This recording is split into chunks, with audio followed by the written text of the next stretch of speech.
أعوذ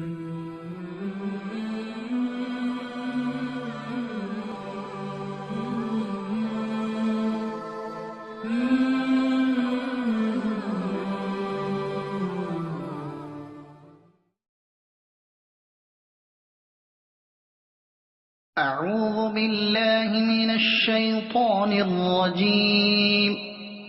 بسم الله الرحمن الرحيم. إن ربكم الله الذي خلق السماوات والأرض في 6 أيام ثم استوى على العرش يغشي الليل النهار يطلبه حثيثا والشمس والقمر والنجوم مسخرات بأمره ألا له الخلق والأمر تبارك الله رب العالمين. ادعوا ربكم تضرعا وخفية إنه لا يحب المعتدين.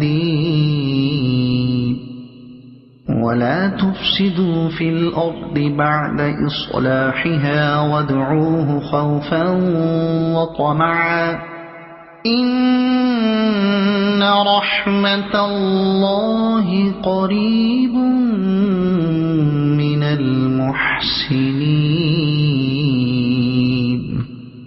وهو الذي يرسل الرياح بشرا بين يدي رحمته حتى إذا أقلت سحابا ثقالا سقناه لبلد ميت فأنزلنا به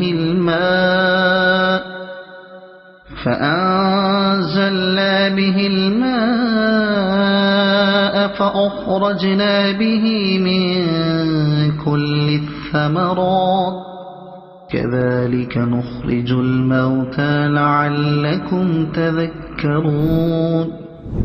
والبلد الطيب يخرج نباته بإذن ربه والذي خبث لا يخرج إلا نكدا كذلك نصرف الآيات لقوم يشكرون. صدق اللہ العظیم. سورہ اعراف ترجمہ تفسیر 7واں رکوع. اللہ کے نام سے شروع جو بہت مہربان رحمت والا.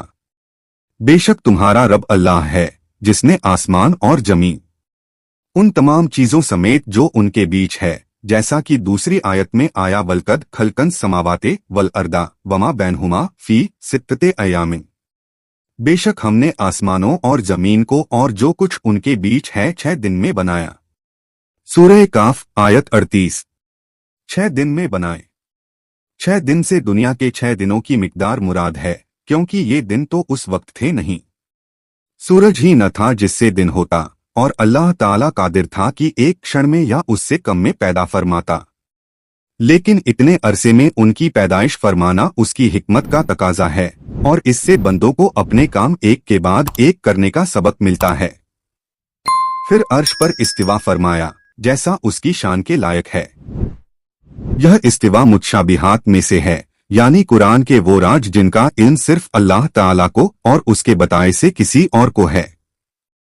ہم اس پر ایمان لاتے ہیں کہ اللہ تعالیٰ کی اس استوا سے جو مراد ہے وہ حق ہے. حضرت امام ابو حنیفہ رحمۃ اللہ علیہ نے فرمایا کہ استوا معلوم ہے اور اس کی کیفیت مجہول اور اس پر ایمان لانا واجب. اعلیٰ حضرت رحمۃ اللہ علیہ نے فرمایا اس کے معنی یہ ہیں کہ آفرینش کا خاتمہ عرش پر جا ٹھہرا. اپنے کلام کے راج اللہ ہی بہتر جانے. رات دن کو ایک دوسرے سے ڈھانکتا ہے کہ جلد اس کے پیچھے لگا آتا ہے اور سورج اور چاند اور تاروں کو بنایا سب اس کے حکم کے دبے ہوئے. سن لو اسی کے ہاتھ ہے پیدا کرنا اور حکم دینا. بڑی برکت والا ہے اللہ رب سارے جگت کا. अपने रब से दुआ करो गिड़गिड़ाते और आहिस्ता, बेशक हद से बढ़ने वाले उसे पसंद नहीं। दुआ अल्लाह ताला से भलाई तलब करने को कहते हैं और यह इबादत में दाखिल है, क्योंकि यह दुआ करने वाला अपने आप को आजिज व मोहताज और अपने परवरदिगार को हकीकी कुदरत वाला और हाजत पूरी करने वाला मानता है। इसीलिए हदीस शरीफ में आया अद-दुआओ मुख्खुल इबादते, यानी दुआ इबादत का गूदा है। गिड़गिड़ाने से अपनी आजिजी और फरियाद मुराद है, और दुआ का अदब यह है कि आहिस्ता दुआ करना खुलेआम दुआ करने से 70 दर्जा ज्यादा अफजल है। इसमें उल्मा का इख्तिलाफ है कि इबादतों में इजहार अफजल है या इख्फा। कुछ कहते हैं कि इख्फा यानी छुपाना अफजल है, क्योंकि वह रिया यानी दिखावे से बहुत दूर है। कुछ कहते हैं कि इजहार यानी जाहिर करना, खोलना अफजल है, इसलिए कि इससे दूसरों को इबादत की रुचि पैदा होती है। तिर्मिजी ने कहा कि अगर आदमी अपने नफ्स पर रिया का अंदेशा रखता हो तो उसके लिए इख्फा यानी छुपाना अफजल है, और अगर दिल साफ हो, रिया का अंदेशा न हो तो इजहार अफजल है। कुछ हजरात ये फरमाते हैं कि फर्ज इबादतों में इजहार अफजल है। फर्ज नमाज मस्जिद ही में बेहतर है और ज़कात का इजहार करके देना ही अफजल, और नफल इबादतों में चाहे वह नमाज हो या सदका वगैरह, इनमें इख्फा बेहतर है। दुआ में हद से बढ़ना कई तरह होता है। इसमें से एक यह भी है कि बहुत बुलंद आवाज से चीखे और जमीन में फसाद न फैलाओ, कुफ्र और बुराई और जुल्म करके। उसके संवरने के बाद नबियों के तशरीफ लाने, हक की दावत फरमाने, अहकाम बयान करने, इंसाफ कायम फरमाने के बाद, और उससे दुआ करो डरते और तमा लालच करते, बेशक अल्लाह की रहमत नेकों से करीब है। और वही है कि हवाएं भेजता है, उसकी रहमत के आगे खुशखबरी सुनाती। बारिश और रहमत से यहाँ मेह मुराद है।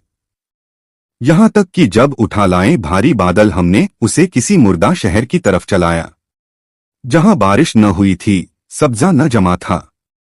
फिर उससे पानी उतारा, फिर उससे तरह तरह के फल निकाले, इसी तरह हम मुर्दों को निकालेंगे।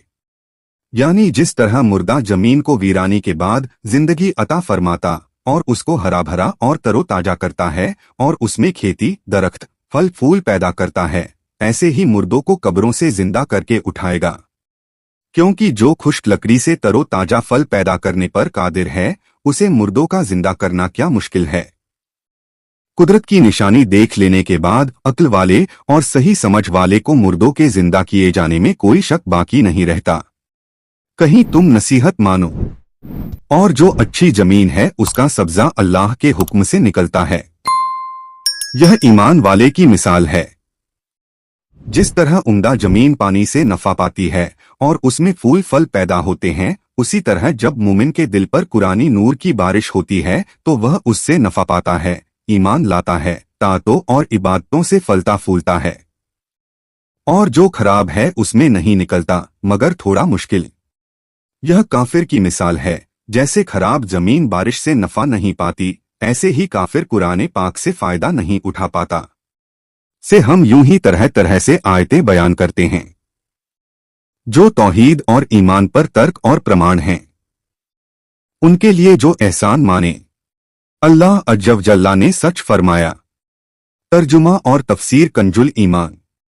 अल्लाह की बारगाह में दुआ है कि अल्लाह अज्जव जल्ला हम सभी को कुरान और इस्लाम के मुताबिक जिंदगी गुजारने की तौफीक अता फरमाए। आमीन। और कोशिश कीजिएगा कुरान शरीफ को समझने की। वीडियो को सवाब की नीयत से आगे शेयर करें ताकि कयामत तक सदकाए जारिया का सवाब आपको भी मिलता रहे। और क्या पता यही आपके और मेरे, हम सभी के निजात का जरिया बन जाएं। कुरान शरीफ की और ज्यादा मालूमात के लिए हमारे चैनल नसीम वॉइस सरखेज को सब्सक्राइब जरूर करें। इंशा अल्लाह मिलते हैं अगले वीडियो में। अल्लाह हाफिज।